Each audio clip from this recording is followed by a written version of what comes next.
Councillor Geetha Murugesan. பேர் சொல்லி councillor Murugesan பேசுகிறேன். 14வது வார்டு கவுன்சிலரு. தூத்துக்குடி மாநகராட்சிக்கு உள்பட்ட சீனாவண்ணன் குளத்தில் இன்றைக்கி வந்து பிஜேபிக்காரங்க வந்து என்னத்தையோ புகார் கொடுத்துட்டு இருக்காங்க. அப்புறம் வந்து இது வந்து நடந்தது என்னென்னா, அதிமுக ஆட்சியில் 10 வருஷ காலமாகவே அந்த குளத்தை வந்து வேலையை போட்டு அரைங்குறமாக விட்டுட்டு போயிட்டாங்க. போட்டது 10 வருஷ காலத்தில் வந்து போட்டுட்டு போயிட்டாங்க. போட்ட பிறகு நம்ம திராவிட மாடல் ஆட்சி, நம்ம ஆட்சி திமுக ஆட்சி வந்த பிறகு அதுக்கப்புறம் வந்து நம்ம மேயர்லாம் வந்த பிறகு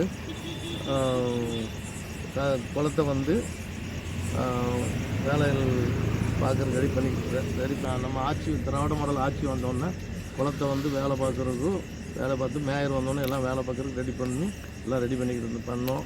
அப்புறம் வந்து நடைபெறுச்சி வந்து 2023 நாங்கள் நடைபெறுச்சி போட்டு ஆட்கள்லாம் வந்து போய் நல்லா தான் மக்கள் நல்லா இருந்தாங்க.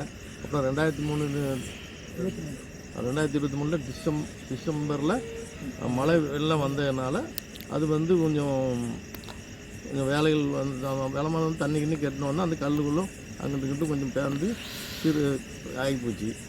அப்புறம் வந்து திருப்பி மாநகராட்சியில் வந்து அடுத்த ஒரு நடவடிக்கை எடுத்து அது வேலை பார்க்குறதுக்கு பண்ணுறதுக்கு ரெடி பண்ணிக்கிட்டு இருக்காங்க. அதுக்கு இடையில வந்துக்கிட்டு இன்றைக்கி பிஜேபிக்காரங்க வந்துக்கிட்டு ஏதோ 12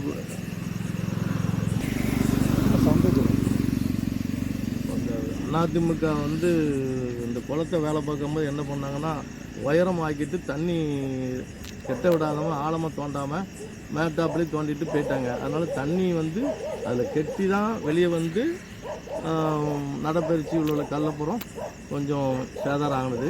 இந்த சேதாரத்தை வந்து திருப்பி மாநகராட்சியிலேருந்து நடவடிக்கை எடுத்து அதை சீர்திருத்தத்துக்கு வேலை ரெடி பண்ணிக்கிட்டு இருக்காங்க. அதுக்கு காலையில் வந்து பிஜேபிக்காரங்க அவர் தலைமையிலான மாவட்ட பிஜேபி தலைவர் சித்தராங்கலாம் அவர் வந்து அவர் ஏரியாவே அவர் உள்ள பஞ்சாயத்து தலைவராக இருக்கார். இந்த மழைலாம் வந்தால் அவர் என்ன பண்ணுவாருன்னு அவருக்கு தெரியாதா? மழை வந்தால் எவ்வளோ சேதாரம் ஆகும், என்ன பண்ணுவாங்கன்னு அவருக்கு தெரியல.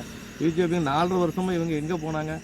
4 வருஷமாக மழை வெள்ளத்தில் வந்து மக்கள் எவ்வளோ பேர் மாவட்டத்துக்கு மழை வெள்ளத்தில் இருந்தது. இவங்க வந்து என்ன பார்த்தாங்க? ஒரு பாட்டு தண்ணி கூட இவங்களால வந்து யாருக்கும் கொடுக்கல.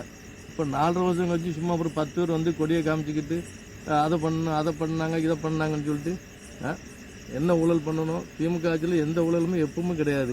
என்ன மோடி என்ன ஒரு ஆரம்பிக்கும் 10 வருஷத்துக்கு முன்னாடி என்ன சொன்னார்? எல்லா அக்கௌண்ட்லேயும் வந்து நாங்கள் 15 லட்சம் போட்டிருக்காரு, 15 பைசா கூட போடலை.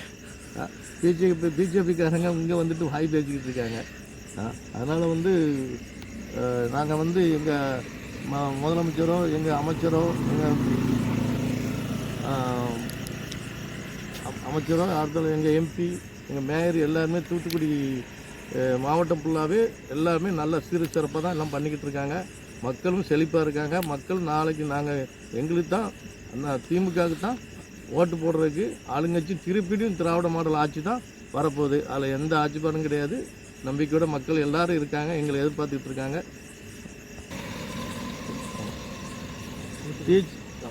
தூத்துக்குடியில் மாநகராட்சியை வந்து இவங்க எப்பவுமே வந்து பொய்யான தகவல் சொல்லிகிட்டு இருக்காங்க. அது வந்து மக்கள் ஏற்றுக்கிட மாட்டாங்க. இவங்க எப்பவும் சொல்லிட்டு இந்த எலெக்ஷன் வர்றதுனால ஏதாட்டும் பொய் சொல்லி ஏதாட்டும் பண்ண நினைக்காங்க. மக்கள் வந்து திமுகவுக்கு தான் ஓட்டு போடுறதுக்கு ரெடியாக இருக்காங்க. யார் என்ன சொன்னாலும் மக்கள் ஏற்றுக்கிட மாட்டாங்க. பொய்யான தகவல் மக்களும் ஏற்றுக்கிட மாட்டாங்க. உடனே பார்த்து அந்த தூத்துக்குடியில் மாநகராட்சியை வந்து பிஜேபிக்காரங்க எப்பவும் பொய்யான தகவல் சொல்லிக்கிட்டு இருக்காங்க. பொய்யான தகவல் மக்கள் ஏற்றுக்கிட மாட்டாங்க. அதனால் வந்து இந்த எலெக்ஷனுக்கு மக்கள் வந்து பிஜேபிக்கு சரியான ஒரு பதிலடி கொடுப்பாங்க. ஆமாம், தூத்துக்குடி மாநகராட்சி மேலே பிஜேபி தொடர்ந்து வந்து பொய்யான தகவல் சொல்லிக்கிட்டு இருக்காங்க. அந்த மக்கள் வந்து அவங்க சொல்கிறத வந்து ஏற்றுக்கிட மாட்டாங்க. ஆனால் வந்து எந்த குற்றச்சாட்டு மேலே மாநகராட்சி மேலே எந்த குற்றச்சாட்டுமே கிடையாது. ஆனால் பிஜேபிக்காரன் சொன்னதுனால ஏதோ அவங்க சொல்லணும்னு நினச்சி சொல்லிக்கிட்டு இருக்காங்க. மட்டும் சொல்லுங்க போதும். அது மட்டும் ஆரம்பத்தில் சொல்லிடுறேன். சொல்லுங்க. தூத்துக்குடி மாநகராட்சி மேலே பிஜேபி வந்து குற்றச்சாட்டு சொல்லிக்கிட்டே இருக்காங்க. அதனால் வர்ற நமது எலெக்ஷனில் நம்ம தூத்துக்குடியில் வந்து திமுக தான் அதிக ஓட்டில் வெற்றி பெறும். அது வெற்றி பெற்ற பிறகு தான் பிஜேபிக்காரங்களுக்கு மூஞ்சில் மக்கள் கரிய பூசுவாங்க.